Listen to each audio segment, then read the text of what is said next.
We are back on MorningLine. Thanks for joining us. I think a good conversation this morning, talking about community dialogue, racial justice, what's going on. There's going to be an event this Saturday. Our two guests here will be there with a lot of other folks and ordinary people talking about this issue. Michelle Hernandez-Lane is with us. She's the Chief Diversity Officer for the City of Nashville. Lonell Matthews is with Neighborhoods and Community Engagement. Thanks both for coming on. Now, I was looking, this event, okay, and to talk about things, I think some of our viewers, and we'll get to some phone calls with the lines open, will say, look, we know what some of the real pressing issues right now are, and some of these controversial shootings involving police officers. On the other hand, also some of this random violence targeting innocent police officers. That's at the head of a lot of people's thinking right now, and some of that's spawning just from all these other things we're going to talk about. But so you guys are going to be looking at incorporating implicit bias and de-escalation training in law enforcement for new recruits, certifying police officer staff in bias training. What would you say bias training is?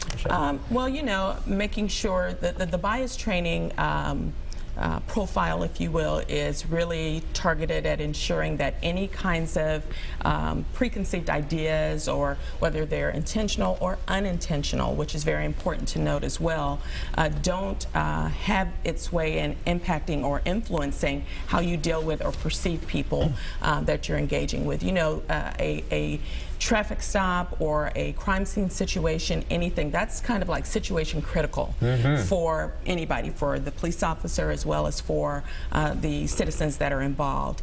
And having intentional training where you're focused on making sure that you're not making decisions or predetermined judgments about people in a heated moment or in a not heated moment is very important. So having that anti-bias training goes a long way to making sure there's a positive interaction with the police and the community. Okay. I mean, Lonell, do you think that some of the people you talk to in some of these communities trust the police? I think that some people do trust the police. Well, I think most people do, but there are a lot that don't right now? There are a lot of people that don't trust the police. Primarily African American?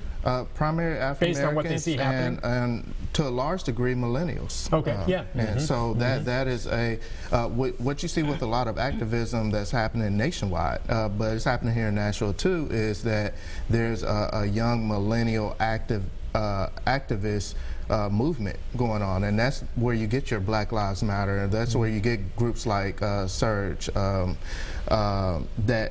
are very active, that are taking historical foundation in protest and activism, but they're really putting it in a context of what we're dealing with right now. Yes, that's exactly what we see happening. Let's take a quick call from Greg and see what his thought is. Greg, good morning. What's on your mind? Hey guys, good topic.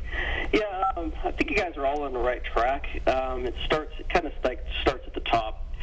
The police department has to be reevaluated. How they do things, what they do, how they react to people. The media also has to be responsible.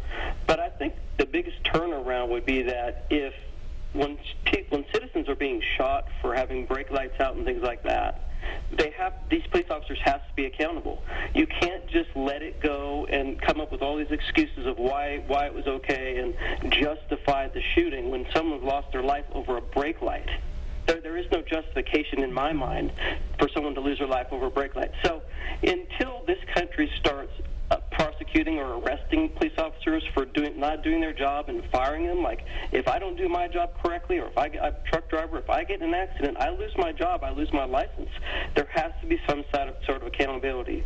Also with the amount of the quotas, as far as how African Americans there's a higher quota and there's a higher standard to pull them over, or already have a perception of if you're African American and you live in a certain part of town, you must have drugs, and this is all within the police department and how they're trained. So until that mindset is changed, nothing is going to change. All right, you're shaking your head. What do you think? Yeah, I mean, I think Greg brings a lot of really good points to the conversation, and we've seen, if you look at various events across the country and dialogues that have been occurring, there is a central theme where people are in search of justice, and I think that an effort to have organized productive conversations about how to move forward in a way that works toward achievement of that justice is very integral. It's a very important part of the process. What we've seen is people feeling as though there is no justice and attempting to create their own sense of justice, which is an extremely counterproductive activity. And that's why I think having an intentional approach to working toward what does that justice look like and how can we move in a policy direction toward achieving that is very valuable.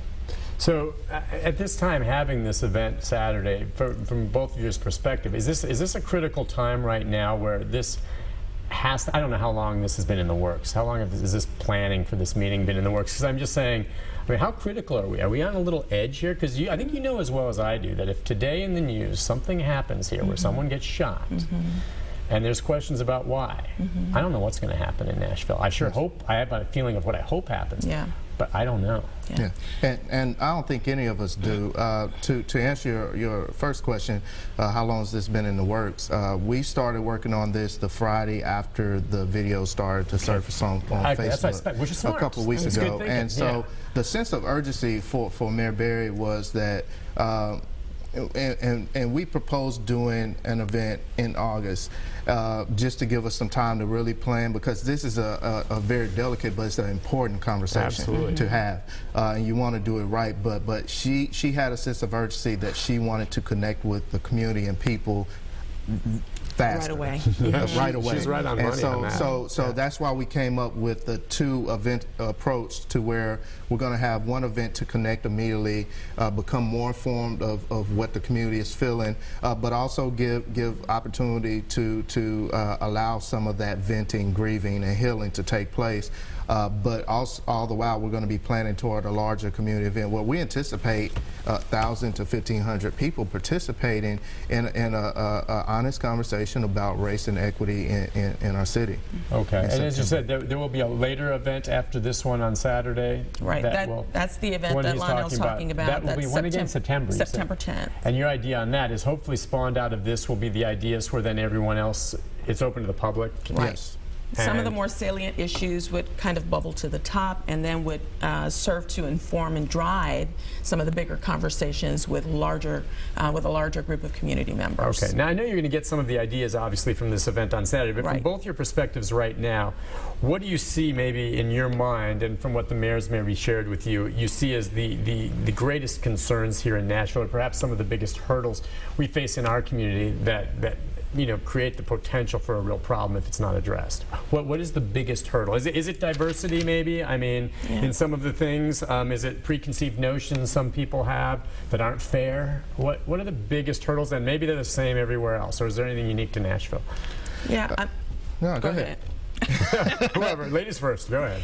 Yeah, I mean, I think, well, first of all, we want to be very careful about not creating a sense that we know what the issues are before we hear from people who bring specific points of view and perspectives to the table. But I do think that people do have a sense of there being some issues potentially with lack of diversity in the police department being one of those things, and that perhaps that there are issues that occur with policing that may occur more heavily in certain neighborhoods than other neighborhoods. I think that having this conversation where we can get to the truth and the heart of what people really feel and what their thoughts are is important, because I can have this perception of what I think the issues are, but until you flesh that out for me and really manifest what you see as the problem, it positions me to do something more positive and more contributory to getting toward the end game, which is positive policy decisions and solutions to address issues. All right, Lionel, I'm going to let you comment in a moment. We have to take a break. When we come back, just gives you a commercial break to think about what you think may be the biggest. And I understand what she's saying about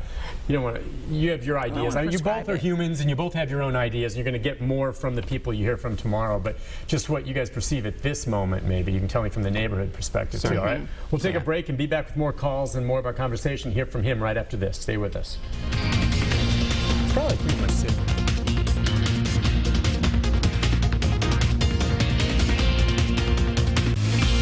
This is a Storm